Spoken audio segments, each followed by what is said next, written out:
Welcome to the Red R Criterium that took place on June 19th, 2021. So this is my first ever crit, and I was very excited for this because I've seen a lot of videos on YouTube about crits, and with Criterium racing being such a big thing in the US, so I was very excited to see how this would turn out. So this is on Swan Island, which is in Portland, Oregon, and the course was on a industrial district, so it was pretty wide roads, and each lap is 0.73 miles long. So interestingly, this wasn't a traditional four-corner crit. It was more like a triangle-shaped crit with really big sweeping corners and large curves. But nonetheless, this was a pretty fun race for me. So a few days ago, I crashed on Mount Tabor. So for this race, I was being pretty cautious because I don't want to crash again, and being the first crit for me, I also want to just take it easy. And here we start, so just trying to stay with the pack. My goal for this race was just to simply hang with the main pack and see how things go for a crit. My name is Dennis, and I'm racing in the Cat 4-5 race, which is 30 minutes. For us, we were the first group to start the race. So we started at around 10 o'clock, so that was pretty early for me. I had to get up, get ready, and get to the course earlier to warm up. Here we're just beginning the race, sticking together. Everyone was just trying to get a feel for it at first, and see some people were already trying to get off the front, but I was just trying to stay with the pack, stay with people, see how it goes.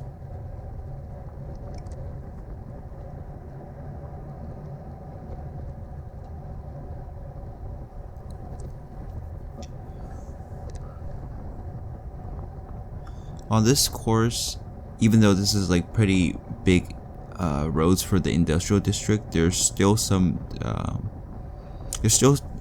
times during the corners where it gets tight, and also the roads, there's some potholes and drains, and that it was marked with the white chevrons on the ground, so you still have to try to watch out for those. Luckily, there was, if you ever get a flat for this race, there was the repair, or I don't know how you call it, but the repair tent on the side where you can hopefully get a new wheel to continue the race.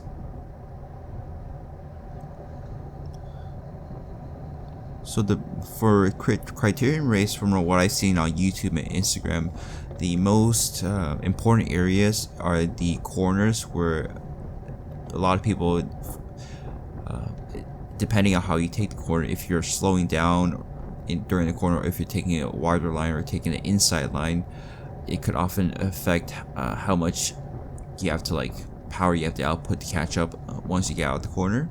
So positioning is very important in Criterium races, and especially in these category 4-5 lower category races, it's all about positioning. So if you have take a good line through a corner, you can save a lot of energy.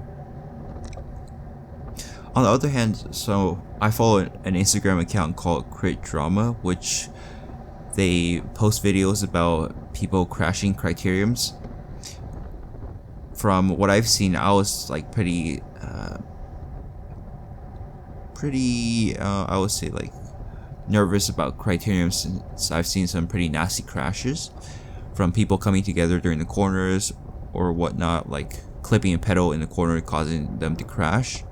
So I was being very cautious at the beginning, just trying to get a feel for things. And also, being Cat 5, the lowest category, even though it's more Cat 4 people are still prone to making mistakes, so these mass start races can be sketchy. This race, I remember there were around 50 people racing, and here you see in the corners it tends to get pretty tight, so I was up against the curb, so I was kind of nervous for me. And usually I think on the inside it's the most risky because you don't get a lot of space, and if you hit the curb or if someone's like comes into your line, you can have a lot of trouble, and if you go down, a lot of other people are going to go down too. On the other hand, if you're on the outside of the corners, you don't have to like brake as hard, but sometimes when you come out the corners, you have to sprint a little bit to try to get back on people's wheels.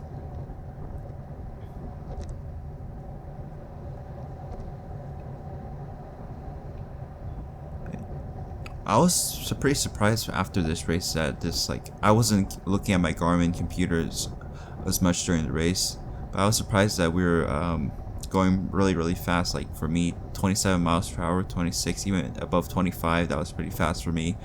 Because when you do your individual training rides, you don't hit those speeds on the flats. For me, I'm like around, I would say on the flats, I'm like around 18 miles per hour. So it just comes to show, like, with racing, with so many people and you get to draft off other people, you can go really fast while not expending too much energy. I have a few times, like many times during this race, I have to surge to catch back on people's wheels, but that's kind of expected. And during this race, I don't have to like spend as much energy, and into corners I usually coast, because people in the front, they have to slow down, which causes people in the back.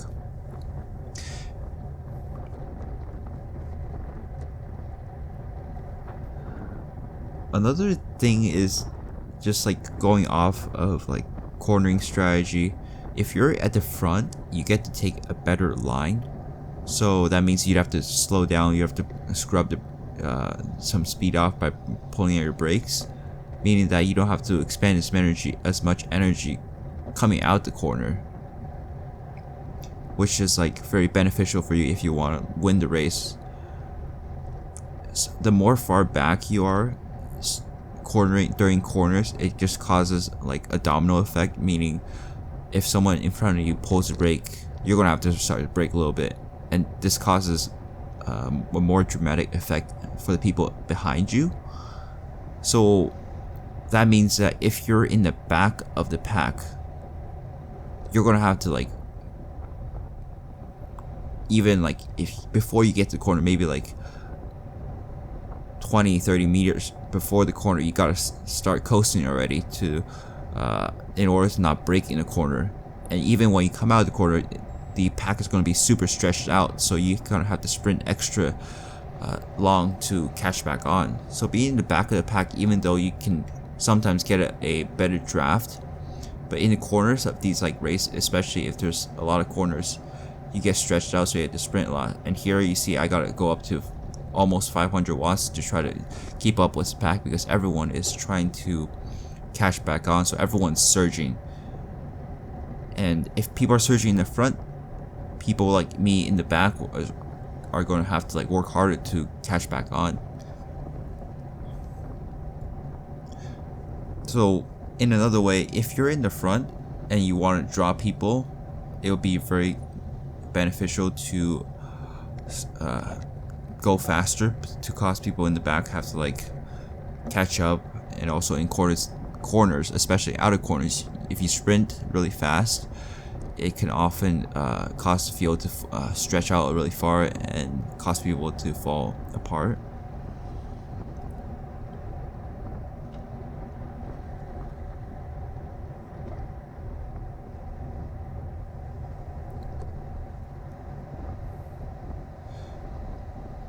And this corner is pretty generous. Like, it's just a wide sweeping corner, so people didn't really have trouble bunching up on this. It's during the corners that's coming up and the corner after that's like the most dangerous, because people have to a lot of people have to brake or coast, so, and people tend to come together, which is like cause for other troubles, because if someone, let's say, goes a little bit wide, that causes other people on the outside to like keep on going wide, which pushes people off the track. And here, surging again, these corners, the tighter the corners, the more I have to surge at the end, because people are braking. It just comes to show that during these races, if you're racing smart, you don't really need that much fitness to keep up. Whereas if you don't take good lines, you're gonna have to spend a lot more energy. And for me, this race was pretty easy for me compared to the Mount Tabor circuit race. For the Mount Tabor circuit race, you're just like dying out there for 20 minutes or 20-30 minutes, because for the climb, it's mainly a lot of punchy climbs, so you don't really get that much draft off of people. So you're all just there, just putting out like above threshold power just to keep up.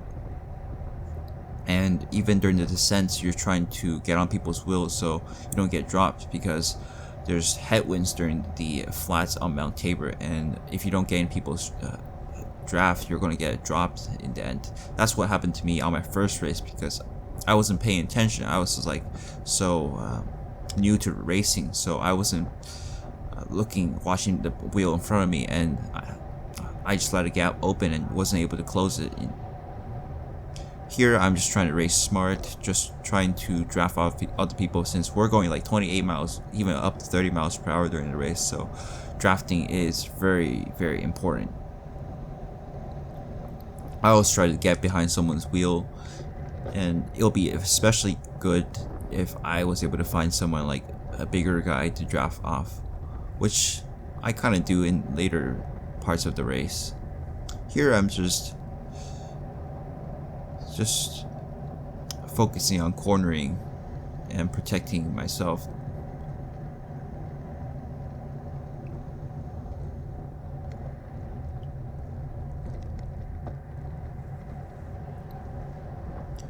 Yeah, again, my goal for this race was mainly to stick with the main group, so the main peloton, and there's around 50 people, so my goal was just to aim for a top 30 finish. Even if it's even better if it was a top 20 finish, I'll be super happy. I wasn't trying to win the race or anything like that. I was just trying to get a feel for how criteriums work, because this was my first one. I don't want to do anything crazy and cause myself to crash again.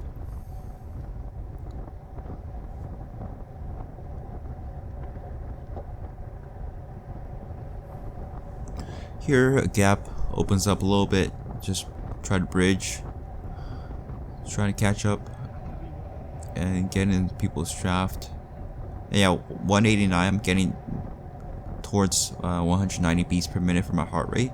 So my max heart rate is around 200, and I think if I keep my heart rate below 190, I think it's it's not very too hard on me. And for this race, you can see my cadence was pretty high. I'm like at 110, 120 at that range during the flats. That's the result of me like trying to put out more power, because I'm more of a lighter rider, so I don't have that much like muscle mass, so I can't rely on grinding the gears. So keeping the cadence high for me is a pretty good way for me to output a lot of power, but that puts more strain on my aerobic endurance. So my heart rate tends to be usually higher than other people's. But yeah, whatever. So whatever gets the job done is fine. Oh, and there's a storm drain right there. So a few times I wasn't watching ahead of me, so I sometimes like fall into those storm drains. But yeah, here I get so this guy is a pretty big guy, and I get a pretty good draft off of him, so I'm able to coast for a bit and not have to work as hard. It's also because like even see here, we're like still kind of far from the corner, but everyone's already coasting because people bunch up together, people to brake, which causes the people in the back to slow down. And here out the corner, around 600 watts, try to catch up back up. It's just super tiring because you have to pretty much burn matches through every corner. And if this race were to be longer, I believe that that would be really bad because people are going to have more attacks in the later parts of the race. And if you burn through all your matches, you're not going to be able to respond to those attacks or even keep up with the main pack. And here, again, sprinting out the corner. And if you're like out of matches, you're just going to get dropped right away. And if you're not in the peloton, not getting a draft off, you're pretty much just out of the race.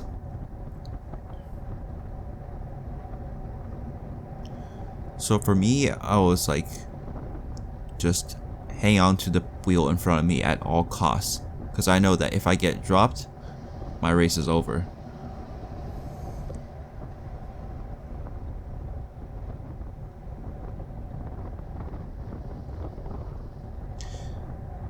And I don't think I mentioned this, but this is Cat 4.5, so for this crit, we're like not counting how many laps we're supposed to do, but it's a bit more based on the time. So once we hit around 30 minutes, the organizers are going to ring a bell or something to let people know that it's going to be the last lap, and people are going to obviously the people are going to start like making moves and try to sprint for it. And also during the race, there's a few primes, but I wasn't really paying attention to those because I'm just there to stick with the group. So, but I'm pretty sure people were attacking for those primes because they had some good prizes to win.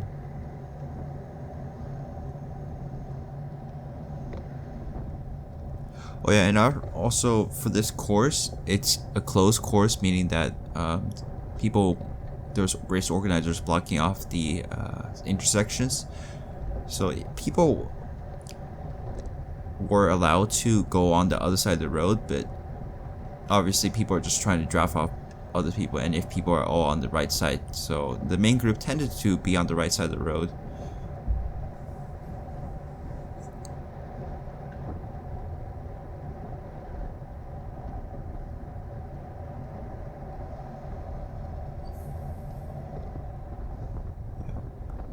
Here, just again, coasting, surging, that's pretty much the whole race. Coasting, surging, catching on people's wheels, coasting into the corner, surging out the corner, and then again for 30 minutes.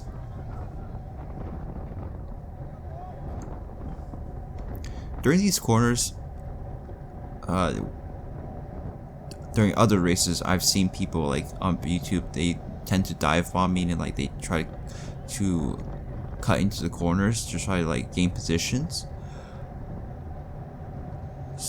So it's very important to like communicate with others riders effectively. It's like saying, yelling at or you don't have to yell at them, but just letting other people know where you are. Like, oh, if I'm going to be on the outside, I'm going to yell outside or like left to let people know I'm coming around the left, so they don't like deviate, swing wide and cut into my line. Or if you're on the inside, you want to let the people on you around you know that you're coming through, so people don't like close the gate on you and cause you to like go into the curb. So communicating at these like types of race is very important, even especially because this is a lower category, so people might not be aware of like what's happening around them. And if you can be in people's blind spots, letting them know is always helpful, because we're just right in the pack, we're not like doing anything crazy, so just keeping everyone safe.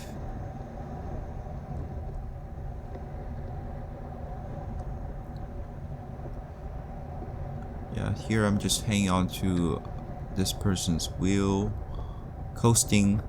During the straightaway, it's usually this part. It's like, well, like after we go through the curve, that's like the usually the most interesting part, because we go the fastest. Everyone's just trying to like pull ahead, so I just get a good draft.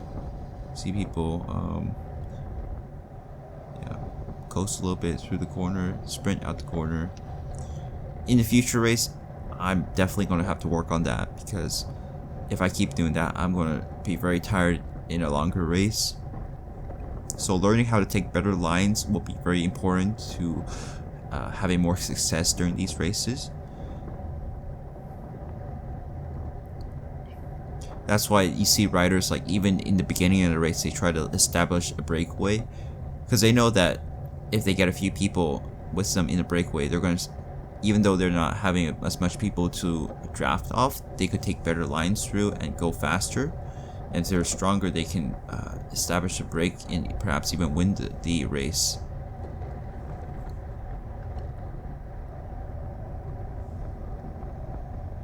Yeah, here people just start moving up. Oh, I think no, I didn't move up during this part, but actually no, I was kind of moving up during this. I was just hanging on to this guy's wheel, and he was kind of pulling me up to the front.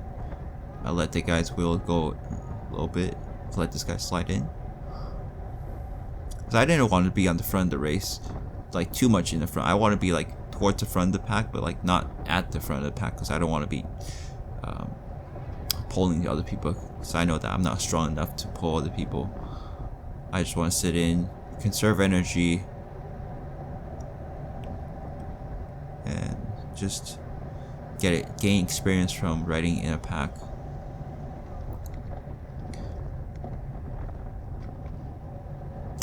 During this race, I also just alternated between holding on to the hoods and being in the drops. So on the hoods, I tend to go for like an aero position, like bent elbows 90 degrees, try to hold that aero positions. But I found that as I got more tired during races towards the end, I wasn't able to hold it as much. And in the drops, it's obviously, for me, it was for control, because I was kind of nervous and cautious during the race, so I want to be in control of the bike as much as possible while also being aero. So being in the drops lets me be more controlled during the corners, having a lower center of gravity. And also it prevents people from hooking onto your handlebars. I've seen videos on Instagram where people sprint in the drop, or not in the drops, my bad, in the hoods, and people, like, because they're in the hoods, people hook other people's handlebars and causes people to crash. But in the drops, you get more control and you prevent people from hooking onto your handlebars. And also, being on the drops, if there's an eagle of any potholes, you get more control. You don't get like thrown off the bike, which is another plus factor. People started moving up low here just to get a better line through the corners. And people sprint a little bit. Oh, I decided to follow this a little bit just to try to get a better line on the outside. And this is like I'll say decent for me. I didn't have to search too much through the corner. So learning how to take the line, for me, I learned from what I've seen. I think you tend to want to be not too much on the inside. You want to be like around the middle, a little bit to the outside. That works for me the best for this race. Like this one was okay. I just yeah, not so much from the people sprinting in front of me, because I didn't want to let go of the wheels, so I had to sprint as well. But like being in the middle a little bit to the outside works best for me, because you get to not brake as much, so you maintain most of your speed while you don't have to like search too much on the outside, because the speed you conserve will help you catch up. And being a Cat 4-5 race, this race, I think everyone was pretty chill about positioning. So if you wanted to slot in, people are usually pretty generous. They just let you slot in. Like here, I just slot in, and I get pulled by this guy to the front of the race. It's just like, I was a little bit surprised, but oh well. It's fun. Yeah, so people are like pretty generous for you to position your bike, and if you want to get a draft off other people, like for certain riders, you usually tend to get that. Whereas I think opposed to higher category races, you're going to see more competition, more like bumping into each other to try to fight for position towards the end. That's something to watch out for the next time. I race. And for this race, you're just trying to protect your own front wheel. You don't want to overlap your wheel with anyone else. So if during the corners they might take a wider line that might take you out. And you want to hold your line during these corners. Just be as predictable as possible during the corners so other people can also adjust to how you're riding. And of course, you can also observe how other people are riding besides you to take the best line to make evasive actions.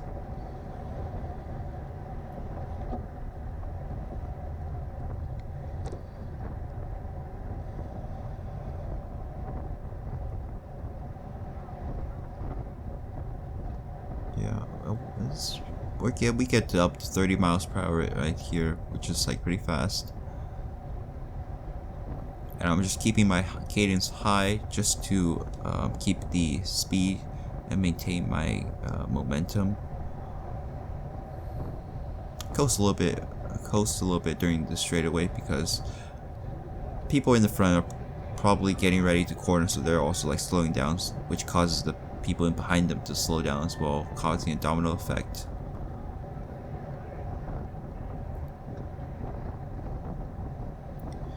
And during these races, the corner is also like the most important part. And here we're getting, I think this might be the last lap, so everyone was getting pretty anxious and trying to speed up. This area, I think we got a headwind over here. That's why we get down to like 25 miles per hour, 26 miles per hour. So I just stay tucked in, and everyone else around me, I think, is getting ready to launch their sprints at the end. So we get faster and faster. People are all on the drops and sprinting out the corners more than usual. My heart rates, I'm finally reaching that 190, 191 now, slowly rising up. But I don't really feel it at the time because for me, I was just so excited for this race. So I think my adrenaline was just pumping. I wasn't really feeling anything. I just focus on hanging on to people's wheels. And there's a little bit of gap here, but I just try to maintain it. And yeah. Oh, never mind. This is not the last lap. This is.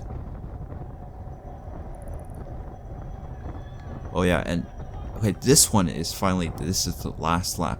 You could hear the organizers ringing the bell, which is signifying the last lap. So people start to, yeah, people are moving up, trying to get to a better position for the final sprint. And I'm pretty sure there was a breakaway up front, and the breakaway ended up, the winner was in the breakaway that won the race. And people in the pack here were everyone's just getting ready for like a sprint finish. Because, yeah, I was not really focused on doing anything like too, how do you say it? Just like, I was just trying to stay conservative. So just sprint at the end, see how it goes. And here, just trying to find a good draft. And here, yeah, we're going pretty fast, 32 miles per hour. Like, that's fast for me.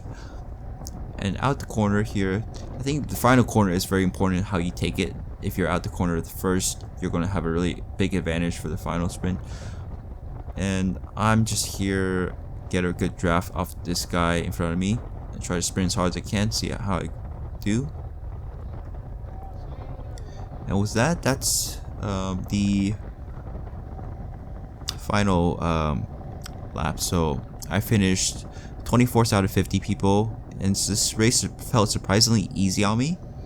For the next race, it's going to be a hammer crit on July 17th, so I would like to go harder, especially during the final sprint. Maybe sprint earlier, get on a breakaway, but overall, I'm very excited for what's to come. And until next time, I'll see you in the next one.